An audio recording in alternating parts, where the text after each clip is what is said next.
So 34 companies register, and most of them are here attending the conference. We had 34 companies register and give us a total of about 95 open roles to work on, which is crazy. Just to give some insight, like there's a lot more hiring going on than might meet the eye. So let's see. I mean, there was a whole bunch that committed to coming on stage and pumping the roles a little bit with me, where I can actually give you guys some insight. I would like to ask some questions and have them talk about the details of the roles, so you people in the audience can understand and ask questions about how you or anyone in your network might fit in there. Just a little check to see, is there anyone here that wants to kick us off with a 10-minute flash talk about the open roles? I don't know where everyone's at, but if not, I'll just freestyle it myself for a little while. Freestyle? All right, cool. Why don't I try to, like, I don't know how we're gonna do this. And by the way, I got, if you see Marty with the camera and the purple shirt, eventually he's gonna be there. Perfect. We got a few coming in now. So if you're interested in anything that either myself or some of the founders here that are pitching their jobs are talking about, you can approach Marty back there with the camera. He's got a QR code that'll help you get it. We're going to facilitate intros directly next week after the conference wraps up, so you can get in contact with these people for the roles that you're interested in. So go check out Marty if you're interested in anything we're talking about up here. But we'd love to, like, maybe we can do this by like a show of hands to see like who's in the audience today, like what type of skill sets do we have. To be honest, like the roles that I was given to talk about are like really wide ranging across the board. To give you an idea, we've had everything from like venture investing to institutional research, obviously all types of engineering. We have some biz dev and marketing. We have strategy roles, which may be a little more few and far between. We have some analysts. We have DYDX in particular is looking for some mobile engineers, which is interesting. So pretty wide variety of roles across the board. Of course, we have some quant research, quant development. So maybe I could just call out a couple skill sets and see who we got in the audience. Do we have any traders? Anyone interested in trading? We got, okay, a little bit. What about venture investing? I thought so. Everyone wants that. All right, I got you. How about devs? Who's engineers in the audience? Nice. Okay, awesome. And show of hands, BD? Couple. Okay. Wow, not as many as I thought. Marketing? Few. And what about like quant research, quant development? All right, so little scattered across the board. Paul, you want to come kick it with me for a minute? Sweet, let's do it.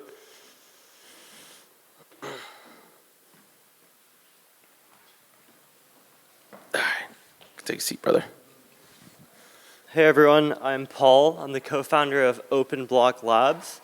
We do decentralized market making, so strategies on top of AMMs, primarily serving DAOs, institutions, and retail traders who are trying to do set and forget strategies on top of AMMs.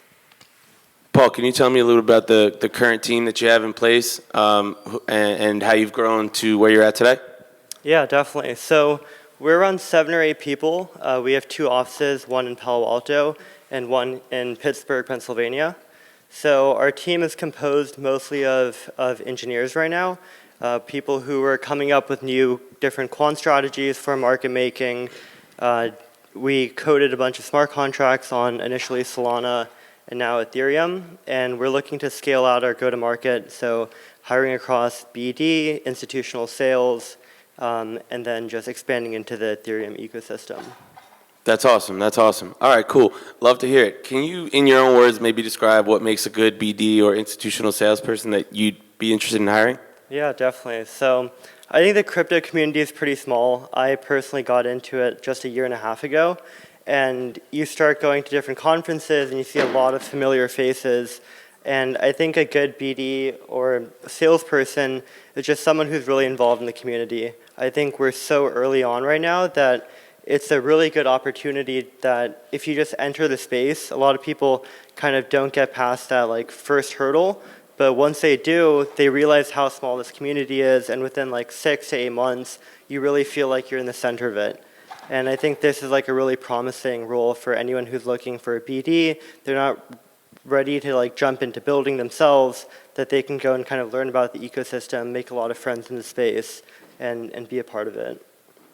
Paul, have you noticed, and how long have you been at this? How long has your company been around for? A year and a half. Or so. Oh, wow. Okay, cool. So I'm sure you've interviewed a lot of people. You've probably made some hires that went well and maybe some that haven't went well. Can you maybe speak to some trends that you've noticed, something that works and maybe something that doesn't work for you in particular? Yeah, I think the thing with crypto is that it's such a new industry, and I think where you see the most people being excited about some new technology is in colleges. So you have a very young crowd. A lot of the best conferences that I've went to were ones that are like Penn blockchain, where they're centered around a university. And I think a lot of college students are either in the mindset where they want to be risk adverse and they want to like go into some traditional role and like prevent this like reputational risk of like working in like crypto. Like a lot of people feel that. And then you also have the people who are willing to take on a lot of risk right out of college. And they're working on the most moonshot ideas. They're the most willing to go and like try new things.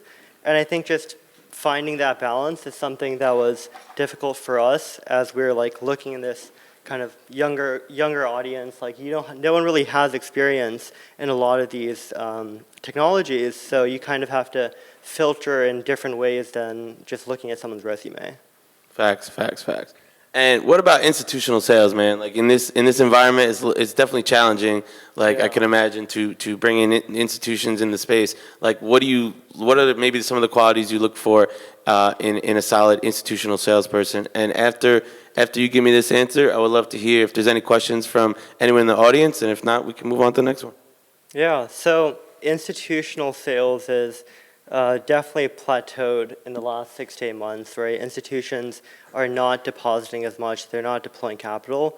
But what we noticed is that people who are good at selling to institutions are pretty good at also selling to DAOs. It's like a kind of parallel.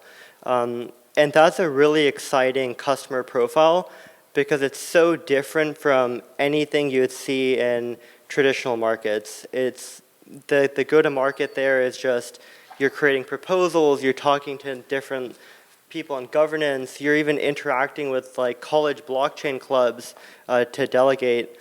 But I think the component of sales is still the same. And I think if you have a good sales framework, it's a really promising place to be is like DAO sales. So that's kind of what we're pivoting our institutional sales to, just until the markets revert a little bit. That makes sense. Anyone got any questions for Paul? Anyone in the audience got a question about BD sales? Let's do it. Hang on. Let's make this official. Where we're at in the crypto industry right now, do you think like BD and sales should focus like within the crypto ecosystem, or like more like on like the public, or onboarding those who are not, like where do you think the focus on sales should be? Yeah, I think there's the most friction if you're going into like the traditional family offices or like these newer like people who are entering a little bit newer, especially in this market. I think in a bull market, like I went to the Crypto Bahamas conference and it was very institutional heavy. RIP. And it was, yeah, FTX was a big part of that, unfortunately. But it was right before the Luna crash. And within 1 week, I would speak to family offices who were ready to deploy capital in DeFi, and that switch just turned off. And like a week later, it's completely different. And I think that's the friction of onboarding. Like the end goal is to onboard new users, right? And you're only going to get that if companies are willing to go and put the effort into these like high friction sales. And I think like Coinbase is doing a really good job of like focusing on education. And I think a lot of companies just don't have the capital and bandwidth to kind of invest in the long term, really go through that like friction heavy sales process unless it's like a bull market. So that's like the unfortunate part. Cool. Thank you for the question. Any other questions for Paul? All right, cool. One more?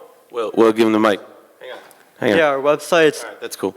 openblocklabs.com, and the protocol we're building is delta1.xyz. So we're hiring across front-end engineering, BD, community, and so just feel free to reach out. My Telegram is Paul Sang, PaulSengh, and yeah. Cool. Thanks, Paul. Appreciate you, brother. Thanks. If you're interested in connecting with Paul, go see my man. We'll get you connected. All right. Any other companies here want to come up and talk about their open roles? If not, I could freestyle it. David? No? Metaversal? Not feeling it. Want to come talk? Talk about your open roles. You hiring or no? Always. Good answer. Come on.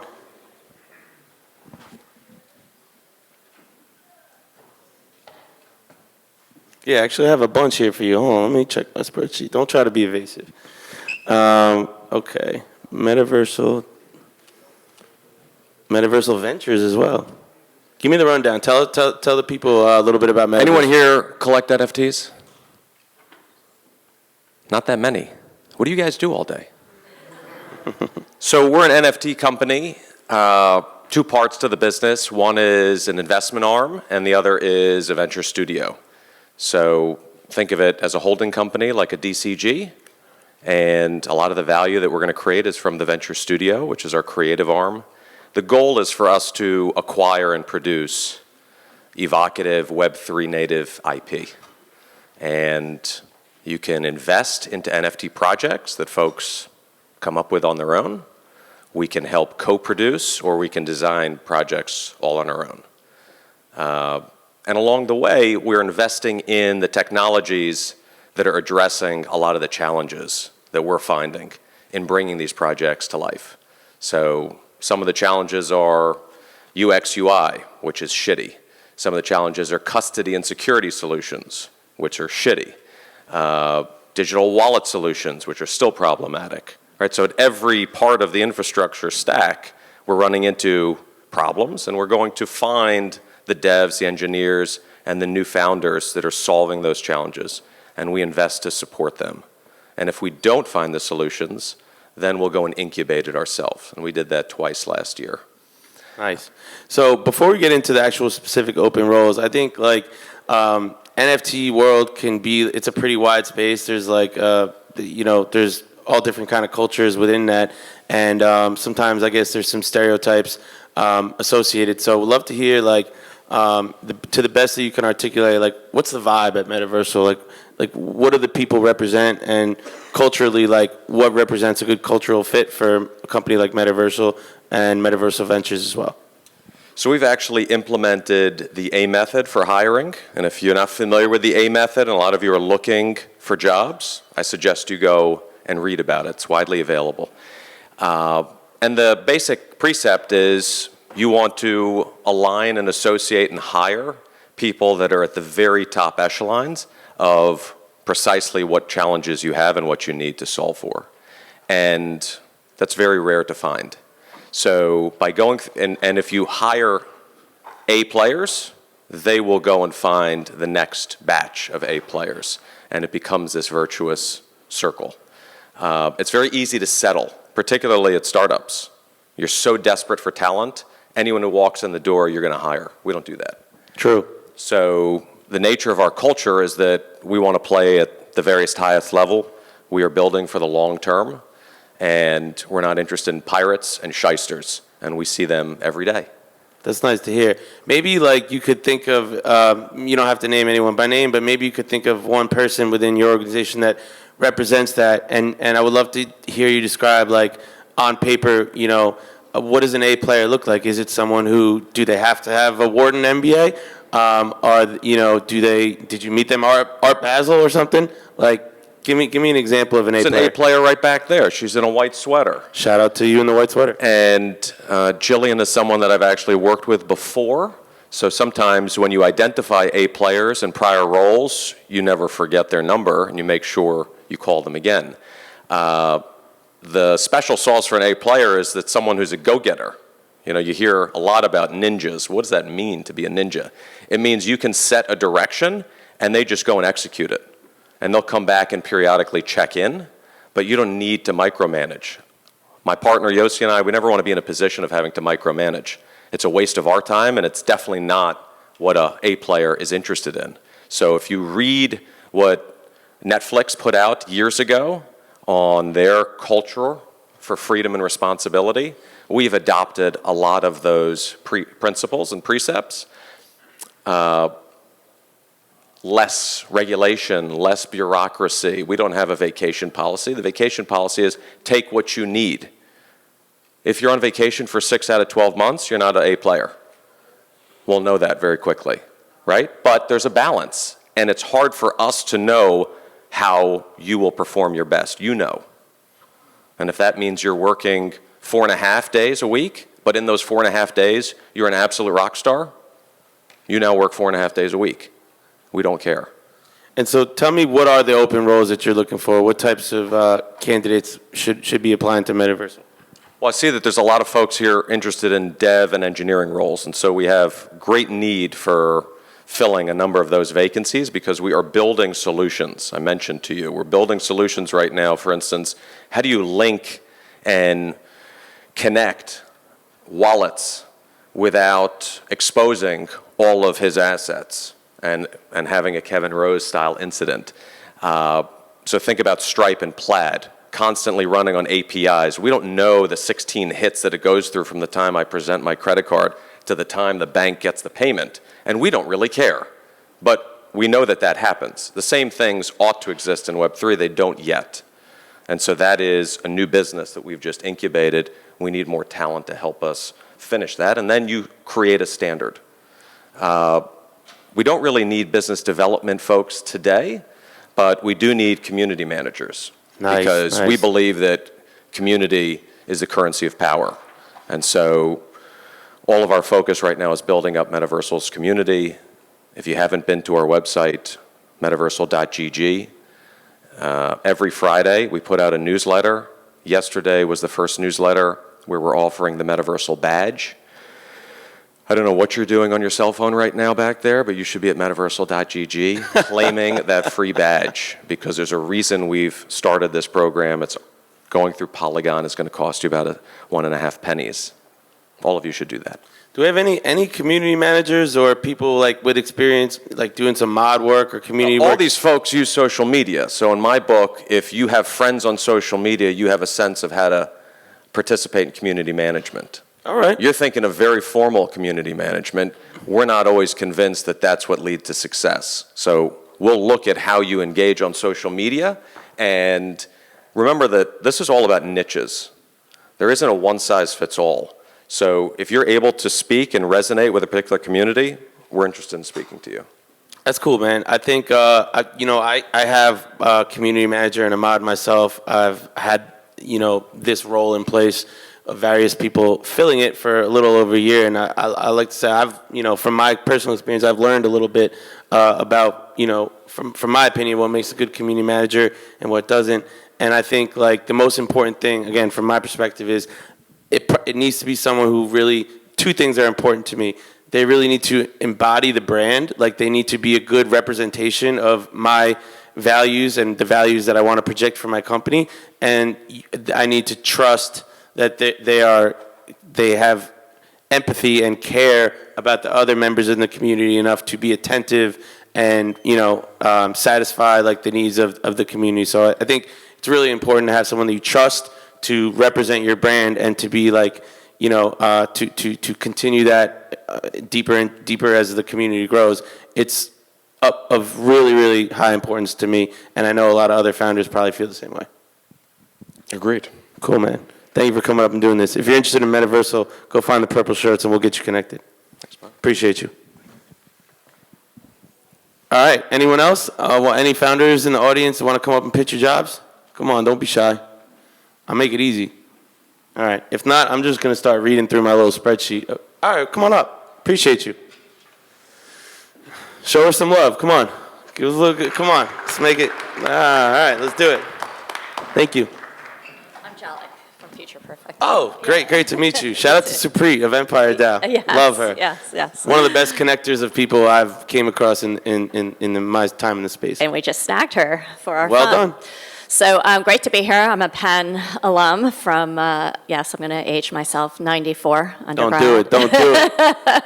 You too can make it in the Yeah, space. you can. You can still, you can be over 20 and still be in this space. So I'm founder of Future Perfect Ventures. We're an early stage venture fund now based in Miami. I launched the fund in 2014 around the thesis of blockchain and decentralized technology. And it's interesting to see how, AI and IoT is often discussed in the same breath as blockchain, but that was the original thesis, was the intersection of these distributed, decentralized platforms going to build the next generation internet.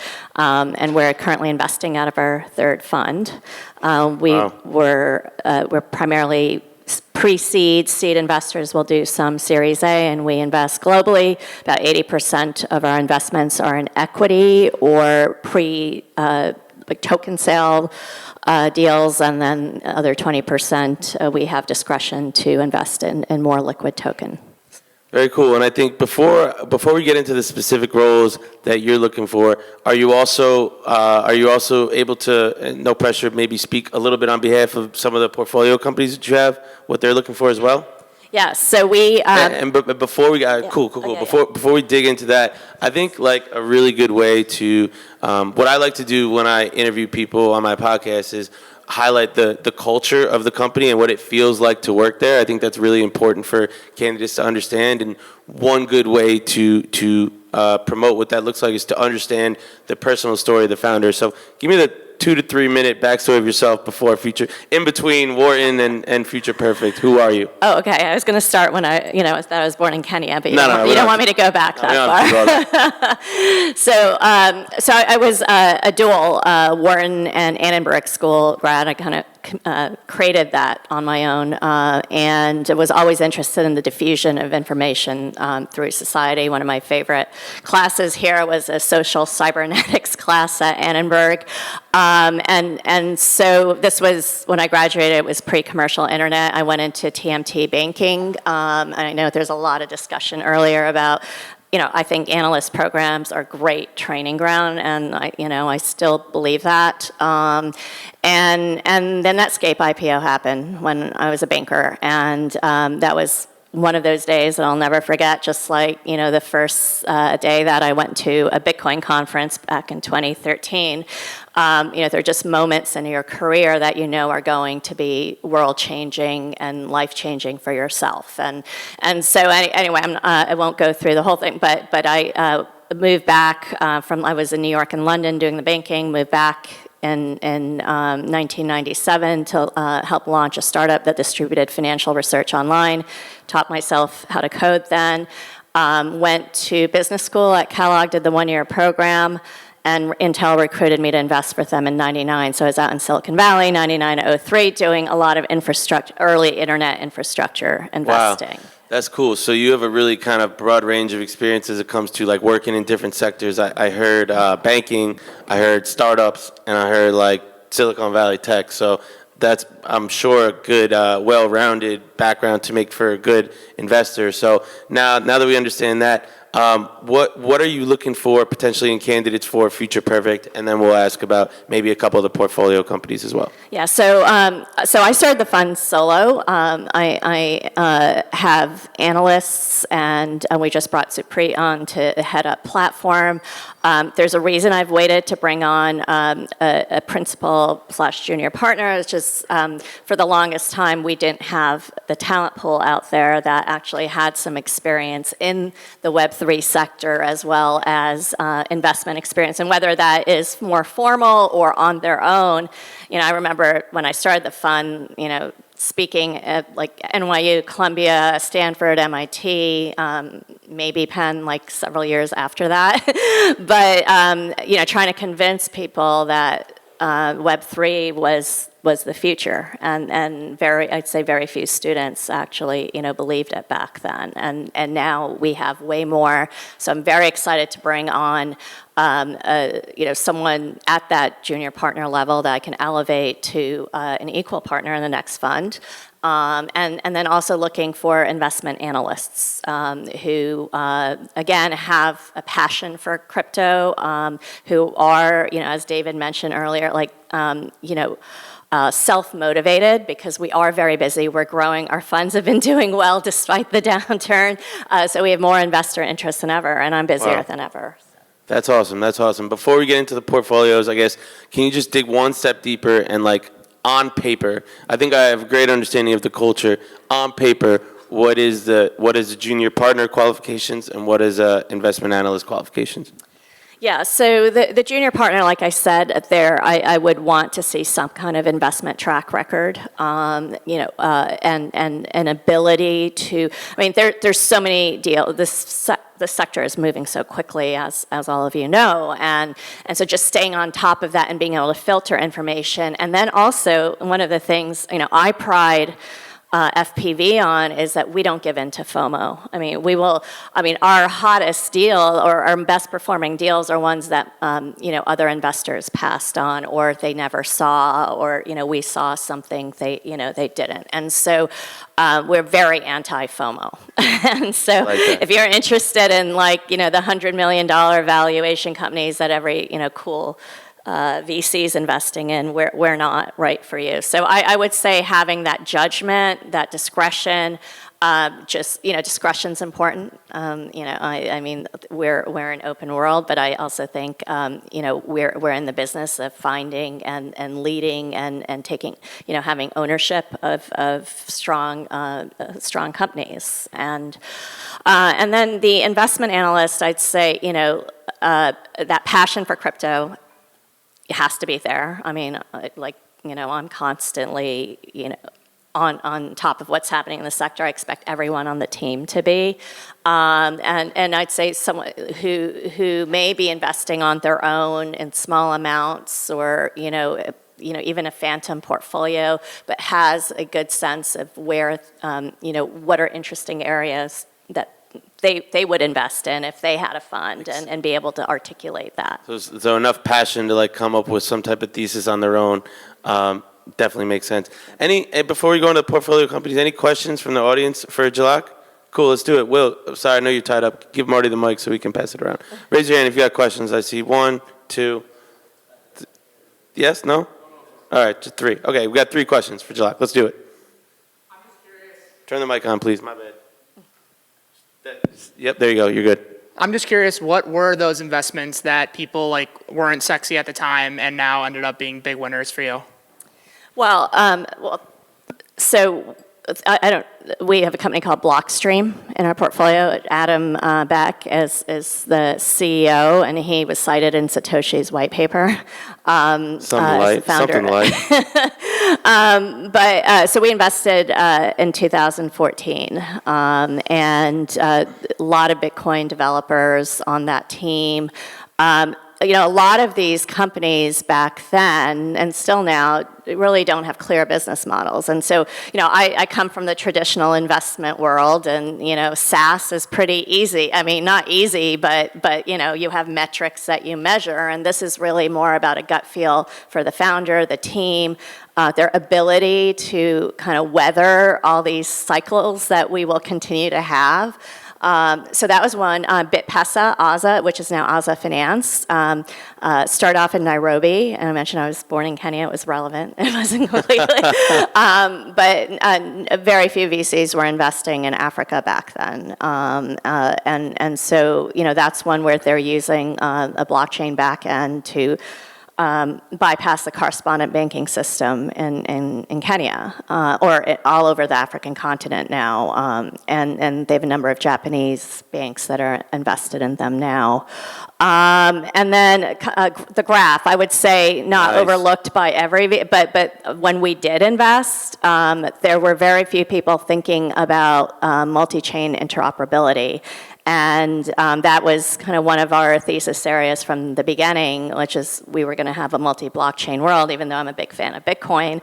I think these other chains have roles and use cases. And so that was one that we got in very early when I'd say, the founder would say that most people did not understand why, it was important for them to exist because most people were just thinking of one chain. And then I'd say Alethea is another one I just tweeted about today. They're out of the latest fund. That goes into the intersection of AI. I mean, Arif is an amazing founder who has such a strong background in AI, and I've been investing in AI for over 20 years. And, and also responsible use of AI and smart contracts is very important to us. And so we had a meeting of the minds around some of that. And so, that's one that I'm really excited about. And I would say it predated the hype around AI and AI tokens. Nice, very cool. Thanks for your question. Thanks for your answer. Who else got a question? We got two more, I think. My man right here in the front, please. And by the way, I want to meet all your portfolio companies. Oh, yes, we will do that. Hi, thank you for coming on. I don't know if you kind of went over this a little bit, but what is your investment thesis? I know you said you don't FOMO, but do you guys have sectors? Is it more institutional or consumer-based products in Web3? Yeah, so it started off very broad in 2014, which is, blockchain tech is the next internet, and that's morphed into, everyone talks about Web3. But I'd say with this fund 3 that we're investing out of, we're very, I go back to my roots of infrastructure, and we've had that theme, throughout. But I think particularly in a lot of this conference, we've had great panels talking about the gaps in infrastructure, right? Whether it's security, interoperability, it's kind of wide open right now. I mean, we are seeing iteration and a velocity of innovation that I've never seen in my career before, and that creates a lot of opportunity for new companies, right? And so that infrastructure, and I'd say that middleware, it's middleware, and whether it's now layer 2, layer 3, obviously zero knowledge proofs are something that we've been looking at for a while. So that's interesting, but we also look at, emerging markets very closely, and there's a lot of, Bitcoin development happening outside of, in some of these regions like, Africa. And then I'd say that intersection of AI. So whether it's AI for fraud management, security, whether for new product development, what we've seen with Alethea. So those are themes, but the sector moves so quickly, so we're always open, within that. We're not a consumer investor. We like a lot of B2B to C or B2B. Very cool. Thank you for your question, brother. Great answer. I think we got one more question back there somewhere. Yeah, right there. Will, now, hold up. Let's get you mic'd up real quick. Hold on. This is documented, bro.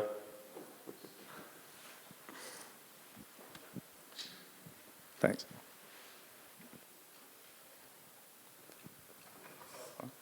So I guess from more of a qualitative point of view, what are some kind of common characteristics or traits that you're kind of looking for when founders or teams approach you for pre-seed funding? Yeah, I mean, that's a great question. I touched upon a little bit of it before, which I think in this sector, it's so much about resilience. I mean, it's always about resilience with entrepreneurs, and you can have the best technology and a really, great entrepreneur who just, can't get through the cycles. And in my career, I've noticed, the most successful companies are on the verge of bankruptcy many times. And we've bridged companies over the years, and, I've had 2 a.m. calls with entrepreneurs. And so it happens. And it's, do you think the entrepreneur is going to be able to get through it and persevere? And also be able to pivot when necessary. You have to, again, this sector is challenging because things move quickly. So Abra is an example of a company that we seeded before it was just an idea on paper. Wait, Abra? Abra. Shout out to Abra, one of my clients. I placed their head of trading. Great. Let's right? go. Yeah. So, but we invested in 2014. And, Bill, like they were building an Uber kind of concept around crypto transactions on the ground outside, like starting in the Philippines, kind of like a local Bitcoins, but using smartphone app. Now they're doing something totally different now, and almost and it's Google. We know the story, or you should know the story of Google. It didn't start off as a search engine, right? So I think anytime you have really new technology, you're going to see opportunities that may not have been in the original realm, but you can apply your technology towards. And so we've seen a number of founders be able to do that. It's a balance between having focus, right? And so. But again, this is what makes Web3 investing so different from Web 1 and Web 2 investing. But those are characteristics I look for, and then an ability, like just humility. I think humility is important. You're going to have like a wave. You're going to be at the top of the world. And I'm an entrepreneur too, with my funds, and so just being able to have humility through all the ups, and know that you just have to stay focused and respect other folks. That's important. That's cool. Awesome. Thank you for your questions, guys. Thank you, Jalak. Appreciate you so much. Thanks. And I'll thank Supri for introducing us. I'll give him the mic. Yes. It's a pleasure. Awesome. Anyone who wants to get connected to Jalak, find my guys in the purple shirt. Anyone else want to come talk about their open roles? Yeah? Let's do it, brother.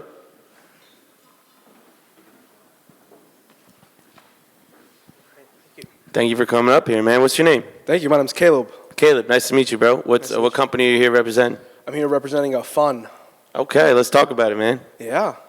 So we're in the wallet space. We're basically, the way I like to say it is we're building the wallet operating system for crypto. Wallet operating system for crypto. Okay, cool. And we're going to touch on it quick, and then we'll circle back. But what types of roles are you actively looking to hire at the moment? Mainly engineering, but I'm also open to some great business development talent.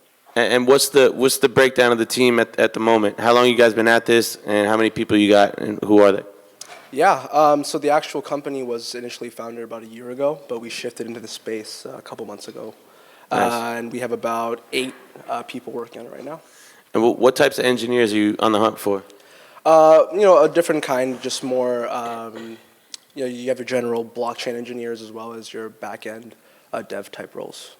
So, like, what chains are you on? I mean, what type of blockchain? Like, describe. I'm asking that question to lead into, like, tell me a little bit about the specific blockchain engineers. Yeah, of course. Building primarily on EVM. So working with Solidity, very like low-level gas-optimized type engineering roles.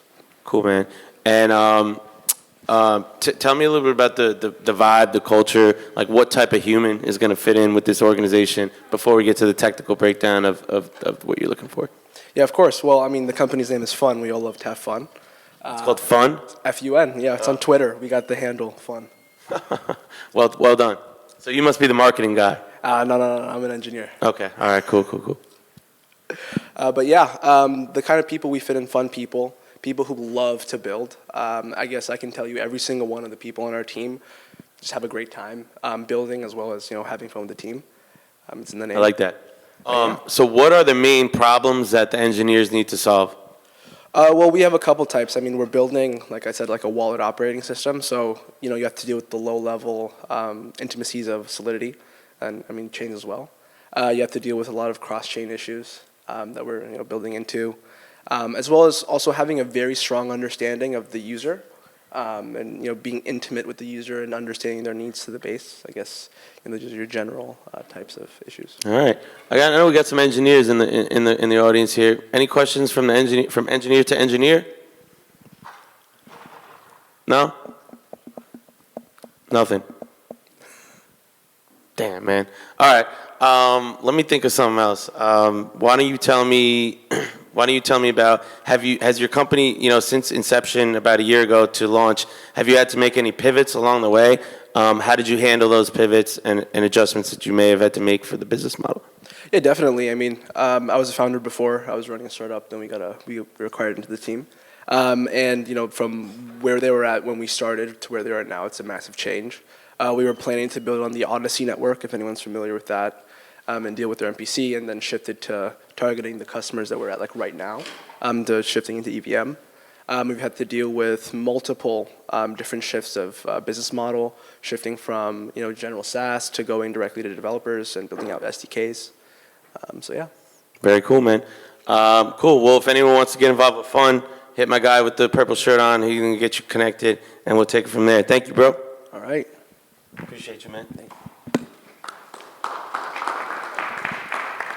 All right. Anyone else want to pitch their jobs? Come on, Philip. Let's do this, bro. Avalanche. Appreciate you. This is going to be a fun one. I know y'all got questions for Philip.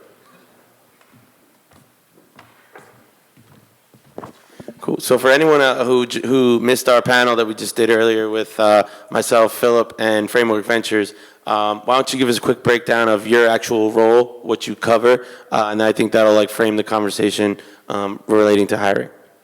Yeah. Hello. Okay. Just a quick recap. I think I see some new faces here that might not have been around for the panels, but Avalanche, we're a new layer one that's been around for about 2 years now. The main value proposition is a faster, more performant, more scalable consensus engine. Our technology was developed by a Cornell computer science professor, so we're super close to academia, and founded by it's actually the whole founding team was Cornell affiliated. In terms of the roles that we're hiring for, most of them are within engineering and marketing. Engineering roles mostly consisting of kind of folks who are interested in super I guess like low-level engineering stuff or stuff really, really close to the consensus protocol engineering side.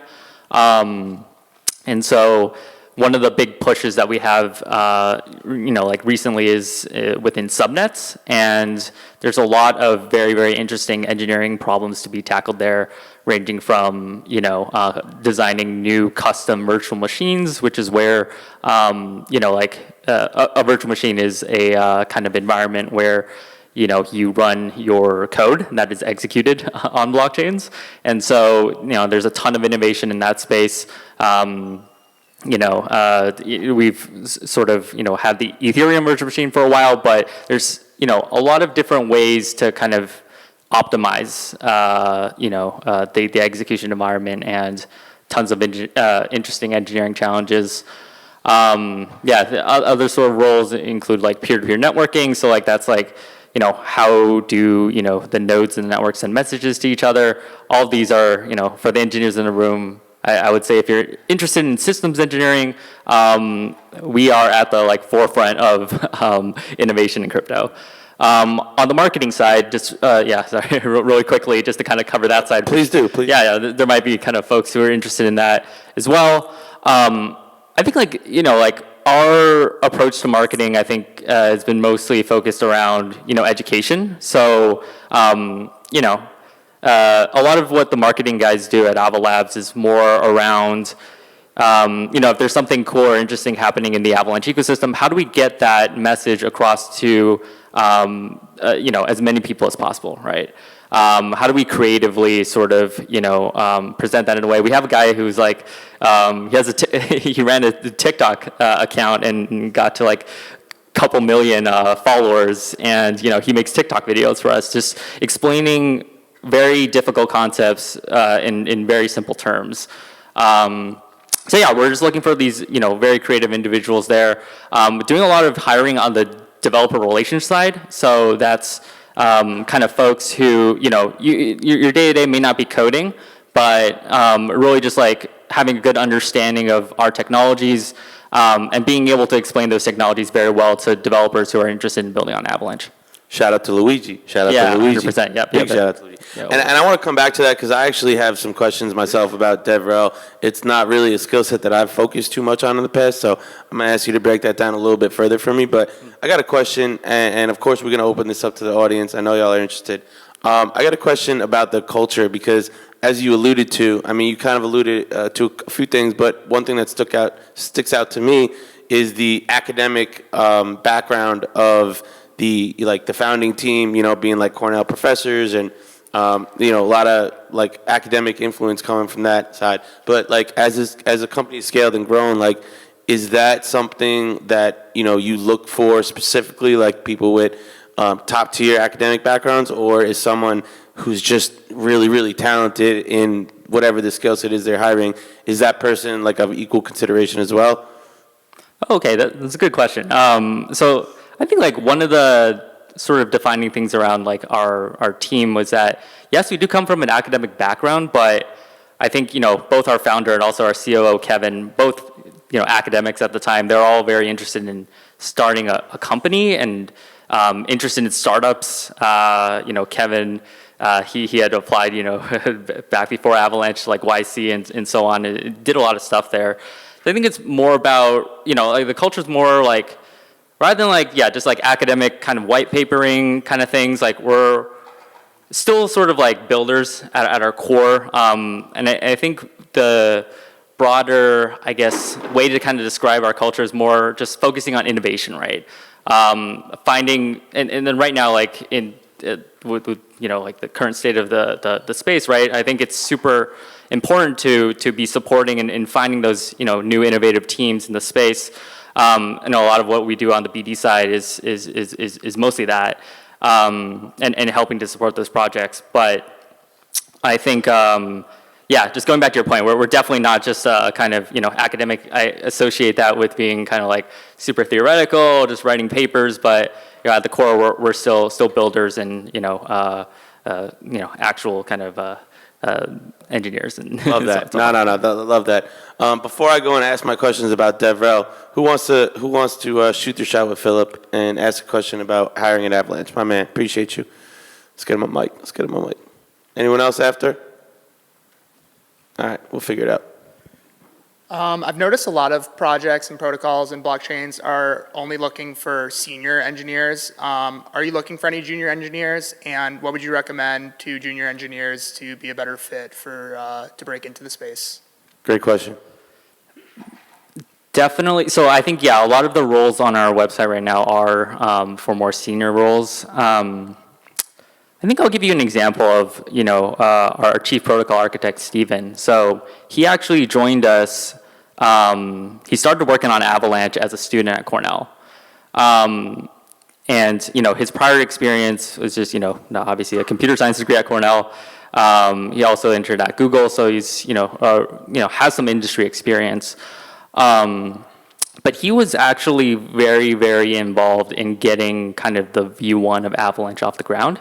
With the guidance from our founders and so on, and folks with more experience. But I think he joined as a software developer. We later promoted him to a senior system architect, and now he leads the entire platform engineering team. So I think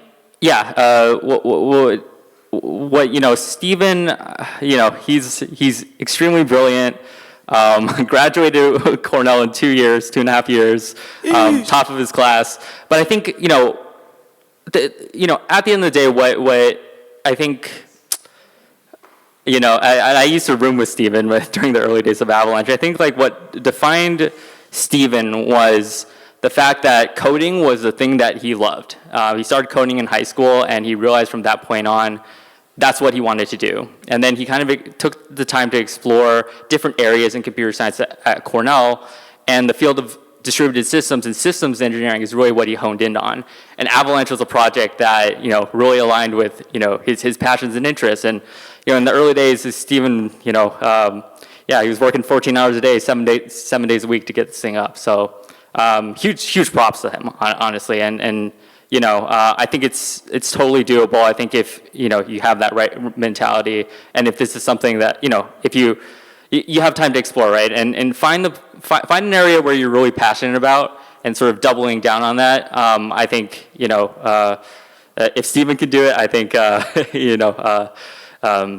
I think for the kind of folks getting started in the audience today, I think there's definitely a really good shot, especially since blockchain's grown so much, and there's so many new roles, and it doesn't have to be like distributed systems engineering, right? There's so many other roles that you can explore as long as you have the passion for it, right? Dope. Thank you. Thank you for your question. All good? Cool. Cool. Yeah, let's get my man over here. Appreciate you. Yeah, right here, right here.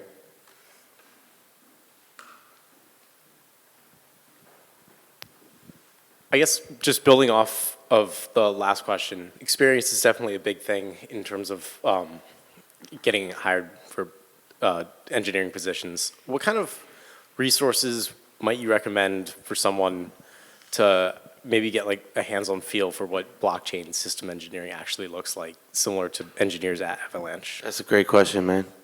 Fantastic question. So we actually have Dhruva, who's in the crowd today. He gave a talk I think yesterday. So if actually specific questions regarding engineering, feel free to reach out to Dhruva up there. You want it? No? But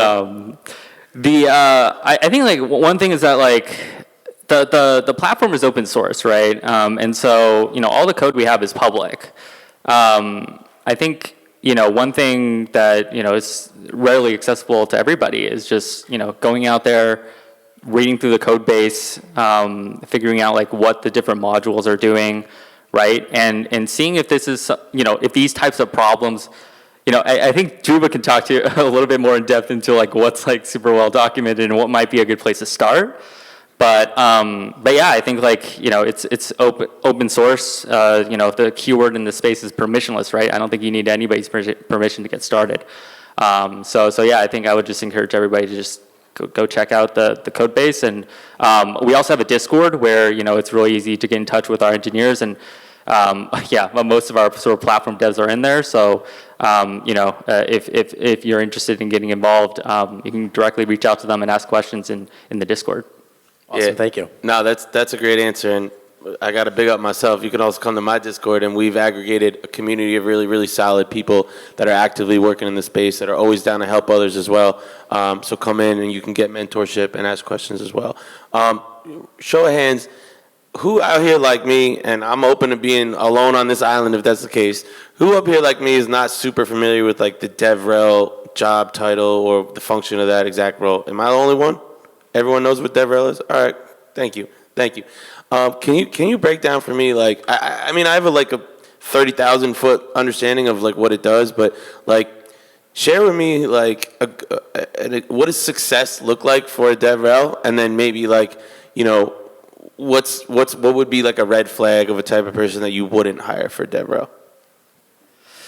Yeah, so I think the most successful person here is somebody who, is sort of this is a people-facing role, right? Can go out there and kind of communicate with folks very clearly, and then be able to have a deep understanding or a good enough understanding of the Avalanche technology stack to be able to kind of point people to the right places. The role is not necessarily like an engineering role, nor is it a pure business role. You kind of need somebody who has like both skills, right? But I think that's definitely. I hate to ask this question, but like I can't help but ask it. But like, if I have engineering skills, why am I not just going to be an engineer? Yeah. Anyone else thinking that? All right. Good answer. Is that the answer? Yeah, I think that's exactly it. Cool. Thank you. Let me try to think. Yeah, I think we have somebody on the team right now. His name's Gabriel. His background was like he was super involved in like cryptocurrency and like specifically Bitcoin Cash. So he's been around for a while in that community. And yeah, I just really like the way he's able to kind of explain crypto and like blockchain technology, just like from the basics, just like the kind of like history of it all. Like talks about this like Tocambrian explosion of things, where back in the day it was just Bitcoin, but then ended up sort of being different types of innovations based off of blockchain technology that kind of that were derived from Bitcoin and so on. So I think he's been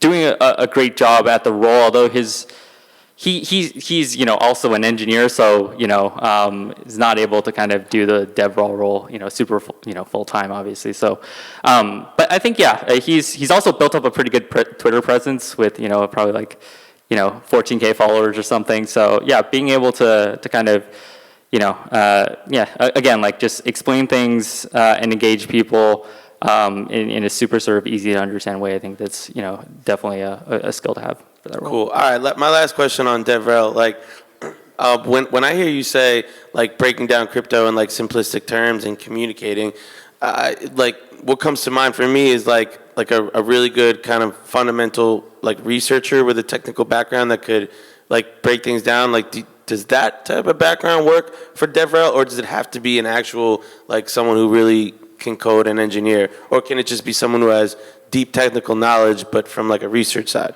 Totally, and I think like from the technical side, I think a computer science degree is actually not required. And Dhruva, you could correct me if I'm incorrect here. I think as long as you're able to kind of be willing to pick up new technologies. I think like the Avalanche technology stack is constantly evolving.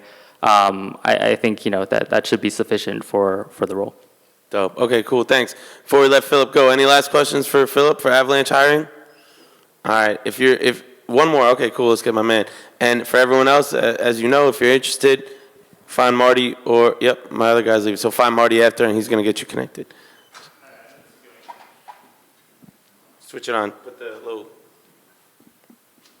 There we go. I know this is taking a step a little bit away from developer relations, but I wanted to ask about some of the most common use cases and what is most popular, I guess, recently with the use cases of Avalanche's subnets. Is it in particular useful for gaming, for financial systems, for investings, and how do the engineers, I guess, kind of separate themselves when it's working on different fields?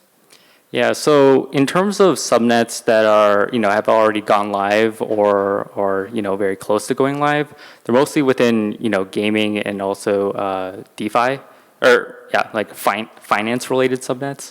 I think for gaming, like subnets make a lot of sense because a lot of sort of more advanced AAA games, they need an environment where, transactions confirm almost instantaneously, right? And some of them may even need their own custom network token, and Avalanche subnets just make it really easy for those projects to deploy their own network with that can also use the native sort of gaming token as the gas token, right? So sort of that like customizability is what a lot of very sort of these sort of more intricate AAA games are looking for. That's naturally why a lot of the first subnets that are going live are in gaming. On the finance side, so we have an institutional DeFi subnet, and what that is basically Avalanche subnets allow you to customize basically everything from the execution layer to the consensus layer to the network layer as well, like who exactly can participate as like a network validator and so on. And so for the institutional DeFi subnet, the sort of key feature is that you can enforce any type of compliance at the network layer so that the entire network and all the participants follow some type of compliance rules and so on and so forth, right? I think your first question was like what types of subnetworks there. Oh, and the second question was like how would like somebody as a developer kind of figure out which types of subnets are best suited for, I think like one thing is like a lot of the sort of base layer infrastructure is still yet to be built. I think like, on the like sort of gaming side, a lot of projects are deciding to just go with like an EVM based virtual machine.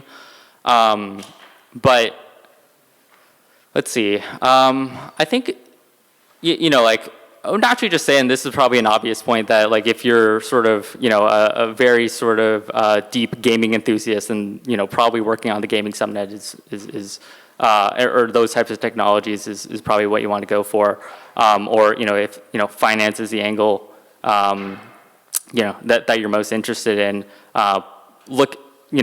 doing projects there will probably be most suited towards your interest. So yeah, I think it's actually a pretty simple answer. It's just kind of go where your interests lie. Thanks for asking, man. Appreciate your question. Before we wrap here, any other companies want to come pump your bags real quick? You want to come up and talk about your roles? Let's do it. Thank you, Philip. Appreciate you, man. Show them some love. Show them some love. Yeah, yeah. All right. Cool. How's it going, man? Very well. How are you? Awesome. Appreciate you Mark. coming through. Oh, Mark, Outlier Ventures. Cool, man. That is me, and I see we're starting to lose people, so I promise we'll be quick. No, I love this. So if you guys are not familiar with Outlier Ventures, you should be. Tell us a little bit about the firm. Thank you for that. We are the largest exclusively Web3 accelerator in the world right now. We've accelerated, I think it's 185 companies now already. So Any name drops you want to throw out? Any success stories you want to name drop? one of them's Brave Browser, man. Brave. That's not nothing. Yeah. All right. Yeah. Respect. And if some of you are in the NFT space, also Fluff. That's kind of a big deal in the NFT space. But so my role is, and the reason that I'm here is I'm trying to find candidates for one of our next rounds of the accelerator. And we're recruiting for 5 different programs right now, including Farfetch Dream Assembly. We're also recruiting for, I think, Polygon, where we're recruiting for our base camp, our standard base camp. And one other which is escaping me at the moment. One thing that's really exciting is we just started our first ZK cohort. So it's exclusively companies that are building ZK stuff. Oh, wow. But why we're here is to talk about jobs, right? Indeed. Okay, so Outlier right now I think is hiring for about a half a dozen different roles, including operations, engineering, token design, I said engineering, marketing, fundraising, also to join me on the investment committee, investment management team. So that's like a whole bunch of different roles right there. Like it. But then in addition to that, if you go to our website, we have, the last time I checked, we had 135 different jobs over 100 different companies from our portfolio that are currently hiring. So We got to talk offline. I would love to. It would be honored to support, honestly. Which one of these roles you think you could speak to the most fluent? Would it be probably the venture role that working with you?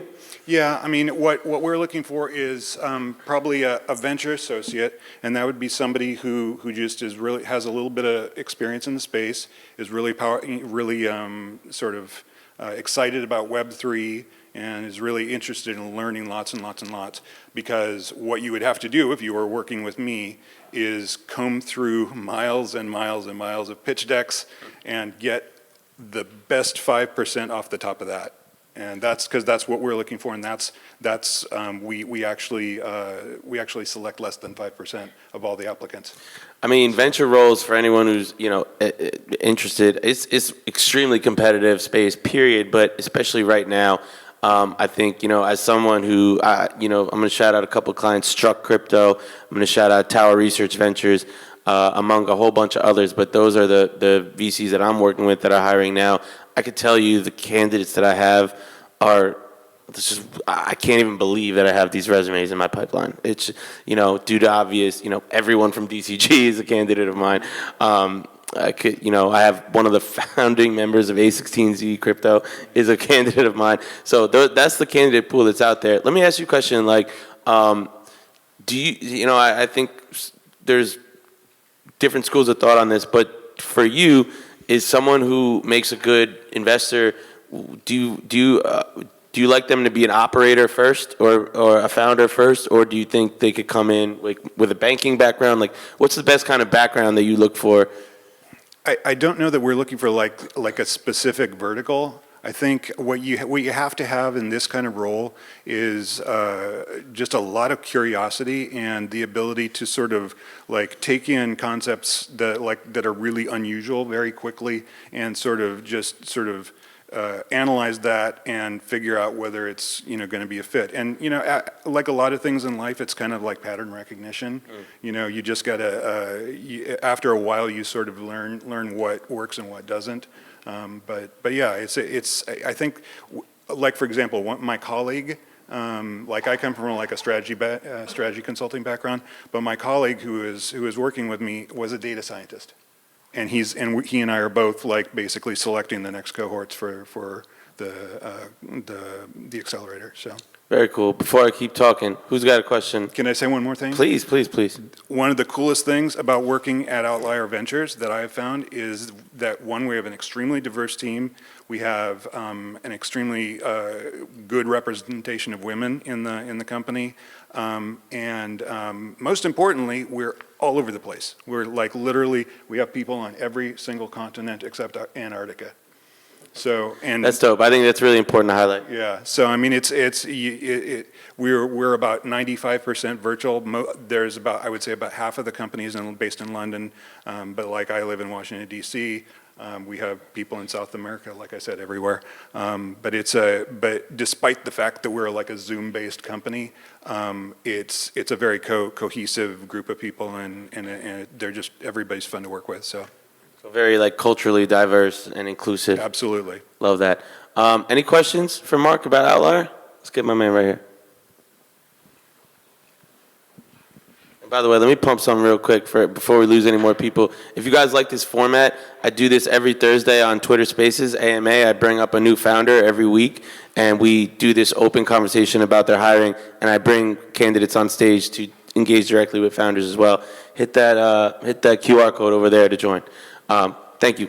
Yeah, so I kind of have like two questions. The first question is kind of about the accelerator you were talking about. Mm-hmm. So are most of these companies that you decide to take through the accelerators, like how established are they usually? Is there kind of like a precedent, or is it kind of like a diverse range? Okay, so we have two programs right now. One is called Basecamp, and the other is called Ascent. The Basecamp teams tend to be pre-seed and seed level. Usually there's a couple of co-founders. I worked with a team last cohort that literally started at a hackathon 3 months earlier in Berlin. So they can be that early, or they can be a little bit more established. You probably have a better chance of getting through if you have a product and revenue. But we've also worked with people that are at just like POC stage. So does that kind of answer your question? Yeah, thank you. And on Ascent, Ascent is more geared to more advanced companies that are thinking about raising a Series A or launching a token. Okay, and do you have like a few companies that go from like Basecamp, and maybe like for your next cohort, they join like Ascent? Yeah, in fact, that's the idea. That's what we prefer to do. We prefer to work with them at the beginning, and then once they reach what we call the Web3 readiness score that we think is necessary, then we advance them to Ascent. Okay, thank you. And like my other question is kind of about how you mentioned there's some like developer roles for some companies in your portfolio. And I was wondering if you could touch a little bit more on any of that. You should probably talk to me afterwards, because literally it's like there's 135 open jobs on the board. So, I mean, I don't know, I don't even have visibility into everything that our portfolio is hiring for. That would just be too much for one person to handle. Yeah. Okay, It's a good problem to have, man. Yeah, no kidding, right? Great problem to have. For sure. All right. Any last questions for Mark for Outlier Ventures? Cool. Thank you so much, Mark. My pleasure, man. If you're interested, Likewise. find my man in the purple shirt. We're going to connect you. Mark, we got to stay in touch. Yeah, absolutely. I'll find you later. Cool. I think there was one more who wanted to come up and talk about their jobs. Come on, bro. Let's do it. Marty, get Mark's information. Contact. What's up, man? Dan. I'm Brian. Nice to meet you, Brian. Where are you from? I'm from Gamma Strategies. Oh, beautiful. Thanks for coming through. Saw you guys on the list. Tell me quick 2 minutes background on yourself, quick 2 minutes of what Gamma Strategies does, and then we can jump into open roles. Yeah, so I'm a co-founder of Gamma Strategies. My background is I'm a former Penn alumni. I was a JD MBA here. And I did a lot of different roles in life. I was a CPA, I was a lawyer, I was an investment banker, and mainly because I didn't know what I wanted to do, but now it's like I kind of found my calling in crypto. People. Yeah, exactly. This is going to be a good one. I like it. Yeah, and so Gamma Strategies, we're a decentralized market maker, specifically doing liquidity providing strategies on Uniswap v3 and QuickSwap v3, or any sort of concentrated liquidity AMM. Now this is right up my alley. I like it. My background before I did crypto was quant trading, recruiting. So awesome. Familiar space to me. Tell me, let's just jump right into it, man. What roles are you looking actually, before we get there, how big, what's the team scope right now? What type of people, how big are you? How many people make up the team? And then you could just jump right into what roles you're looking for. Yeah, we have around like 10 to 15 people, probably around like 10 people are full-time. We have a lead BD guy, lead tech guy, or a lead developer. We have back-end, we have data, we have front-end. We have a couple community managers. So in total, probably around like 10 people that are full-time. We have like 5 contractors as well. Cool, man. And what's on the come up for you as far as hiring? Yeah, so mainly we're looking for people who are looking to write profitable liquidity providing strategies on Uniswap v3. That's the main thing. So it's like people who have experience with either Python, data science, a little bit of Solidity, people who are interested in finance and looking to hedge impermanent loss and things like that. So I would say people who are like the intersection of blockchain, data science, and economics or finance is who we're looking for. Very cool. I see a lot of head nodding. If anyone wants to ask a question, let me know. We can get to you. If not, I can keep it going for a second. We'd love to know, maybe you could give me, you can name names or not, but an example of like a good hire and what made them what made that person be a cultural fit for your organization. Yeah. I think I'll give you an example of a good one and maybe a not so good one. Deal. Yeah, so a good hire is somebody who's just honestly somebody who cares and somebody who's like a hustler. Where I mean, we're a startup at the end of the day. You're not working for a big, large corporation where you can expect to work a 9-to-5 job. Like sometimes duty calls, sometimes there's emergencies, things go down, the subgraph goes down. We get rate limited, and you're just needed to be available at times, and you're like that one person that can help us. So it's really more of like somebody who has a startup mentality. If something breaks, you got to be there to help us. We're not looking for somebody who's, once it hits 5 o'clock, you check out, you don't check your messages, and you're gone. Like, we're looking for somebody who's ready to be available, ready to, go through thick and thin with us. And also, we're also looking to give you a lot of ownership over your own work. So it's not like, you're doing all this work and you're not going to get rewarded for it. You're going to be, you're going to get a part ownership of the company. You're going to get, we want you to play a large role in the company. So that's really who we're looking for. People who care, people who are hustlers, people who want to take ownership over their own work. That's really the main thing. Startup is a lifestyle, huh? Yeah, exactly. All right. You know what? You mentioned community, and I think this is always a cool question. First of all, how long have you been at this? How long has Gamma Strategies been around for? May of 2021. Okay, cool. So from inception to like your current state that you're at right now, what's been the role of the community that follows Gamma Strategy? Role of the community? Yeah, I mean, the community is obviously very important. They're the ones who get our names out there. They're the ones so we have a couple community managers, like they're the ones that are always letting us know what we're not doing right. I think that's like the main thing about the community. The community lets us know, we want to see analytics on this. We want, the user interface here is not so good. So it's really, they give us the feedback that we need, that help us focus on what should be the next priorities. Like, should we, like our front end is really slow. Okay, we need to improve our front end. The data analytics, they want to see how much fees are earning from their positions. Well, okay, then we need to have a better data infrastructure to show that. So they're really just providing us a lot of the feedback to ultimately provide a better product overall. No, that's a great answer. I couldn't agree more.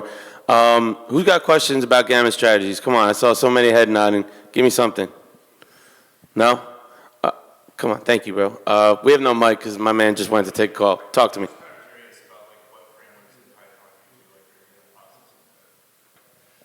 Yeah, that's a good question. I think, so probably our lead strategist could help answer that question a little bit more, but basically what we do is we index Uniswap v3 pool data and swap data, and then we're backtesting certain liquidity providing strategies over a certain period of time to really maximize profitability, have the least amount of impermanent loss in our position. So whether it's running optimizer scripts, whether it's running machine learning algorithms. Like these are really the main things that we're looking for.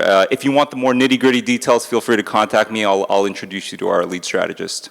Dope. Thank you. I guess last question for me, like, what's on the roadmap for this year for Gamma? What are your like biggest strategic initiatives, your biggest goals for this year, problems that new hires will need to help solve? Yeah, probably the main thing is we're looking to, so as I mentioned earlier, we're looking to people who are looking to write new strategies for us. That's really the main thing here, because I think that's the future of liquidity providing. Because before, just to give you guys a little bit of history, like Uniswap V2, it was a very passive liquidity providing experience. You provide 50% of each asset, and you're providing liquidity over the entire range. Now with Uniswap V3, which is really taking over most of the volume on Ethereum, and there's a lot of copycats coming up like HyperSwap Elastic, Algebra Finance. They're all looking to mimic what Uniswap V3 is doing. And that involves a lot more discretionary liquidity providing, because you could choose the exact ranges that you're providing liquidity in. You could change the configurations of liquidity. You could borrow one side to provide the liquidity. So there's a bunch of different things you can do. You could have like 3 or 4 different positions open at the same time. So it's really an open space, and we're looking to explore all the different types of potential strategies that can be made. On the roadmap, we're also looking to partner with the different L2s. Like, if you think about where like the action is happening right now, it's a lot of the L2s are popping up. The ZK stuff is popping up. What is it? The liquid staked providers like Lido Finance, Rocket Pool, they're getting a lot more traction. So we're also looking to partner with these guys to help incentivize their positions, because this is really, and we're trying to be the beneficiaries of all this competition, because all the L2s are competing against one each other. Like Arbitrum is competing against Optimism, which is competing against ZK Sync, and they all need liquidity at the end of the day.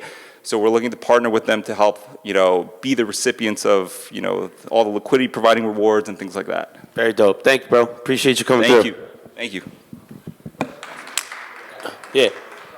Oh yeah, please. And give me that phone real quick, Marty. Hey, yeah, I had a question about, I guess, how clients would be using Gamma. To my knowledge, let's say I'm a customer that's interested in using Gamma's product to be able to manage my portfolio and deploy systematic strategies on your platform. And how exactly does a customer, I guess, communicate with some of the team members to be able to figure out what like best strategies are, like what the best way for them to deploy things are? Because I feel like it's very intimidating for you to be able to deploy so many things at once and have like a lot of different positions all on like one integrated platform. And I was wondering what, is a typical thing for them to do to be able to balance this out. So how do they communicate with us in terms of like, to get more clarity on the strategy, to get more clarity on, what exactly is going on behind the scenes? Is that sort of your question? Yeah, so like from like a customer side, like how would a client be communicating with you to figure out like how to use it, how to be able to optimize their strategies, etc. Got it. Mostly through Discord. Like they'll just come onto our Discord and they'll ask us some questions. We also on our front end web app, we have like an explainer of like exactly what our strategies do, like what triggers a rebalance. We have a pretty extensive docs page which kind of goes into like what are the trade-offs between each different strategies. So yeah, those are pretty much the main resources that we can provide. But if you have more personal questions, definitely reach out on Discord. I'm pretty active there as well, or through Telegram. If you just DM me, I could maybe walk you through exactly what we do in terms of our strategies. But that's typically, if people have questions, they usually go on Discord. We have different different threads where we have like we talk about LP strategies, different channels. Come on, man. All my Discord natives know. Yeah, exactly. So if you have any questions on the data, on the data side, strategy side, we can probably help you out. Dope. Thank you guys. Any last questions? All good. Appreciate you, man. Awesome. Thank you. Cheers. All right. We're wrapping up. But before we get out of here, I just want to rattle off because not all the speakers were able to make it.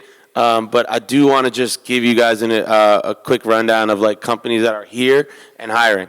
Some are names I have never heard of in my life. Some of them are familiar. I know Skolum Technologies is dope. I'm a fan of Skolum. I'm looking at Plaza Capital. I'm looking at Dirty Burger Clun. Not sure if I'm being trolled by that one, but it's out there. Bing X. I got Bridge Split, which is nice. A&T Capital looking for investors. Hello Moon. Xenon Protocol Foundation looking for quant researcher. Vest looking for quant researcher. RWA.XYZ, real world, what is it? Real world assets, good call. Head of institutional research. Metaversal Ventures, we talked to him today. Ponder, I got Sentinel Global. Kraken Ventures, still hiring. DYDX, both the trading side and the foundation. I got Turta Ventures. Superscript, I saw Hitesh here somewhere. Is he still here? No. Superscript is a cool VC. I think their big investment is Aptos. Open Block Labs we talked to. Space Mesh is looking for engineers. Butter. Gumi Cryptos Capital. If you don't know about Gumi Cryptos Capital, you need to look into them because Miko, who I had on my podcast yesterday, was phenomenal. He's looking for an analyst. Coin Fund, who everyone is a household name, looking for venture and liquid investors. Ava Labs, Volt Capital is looking for a principal. And I think that just about does it. Anyone have any like general questions about hiring trends and things like that for me? No pressure, but we could wrap it up. But if anyone wants to shoot their shot with me, let's do it. Shoot it out.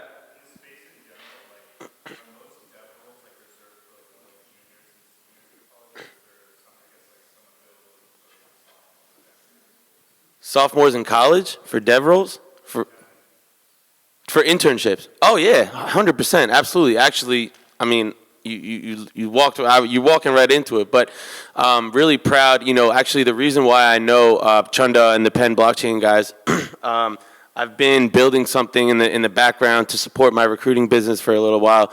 It's going to be called Off Campus. And it's essentially like a match.com for Web3 startups and students that are studying blockchain at universities to connect for internships. I think there's a disconnect in that space. I think the big exchanges and even like a mature company like Uniswap or something like that probably has the resources to do campus recruiting themselves.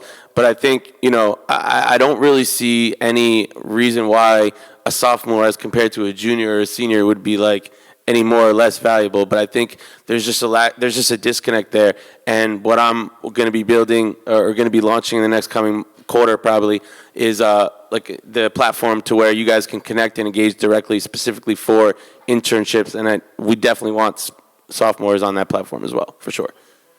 Off campus. Cool. Stay tuned for that, and if you join my Discord, you'll be in the mix for sure. But yeah, any last questions? Cool. Appreciate y'all for showing up. Like I said, if you like the format, come follow me on Twitter. We do this every Thursday with verified companies in the space. We did a really dope one with Bebop recently, we had like 150 viewers, stayed the whole time. And Bebop is a DEX that's built on Wintermeat. If you're not familiar, shout out to Bebop. See you guys on Twitter. Thank you for coming.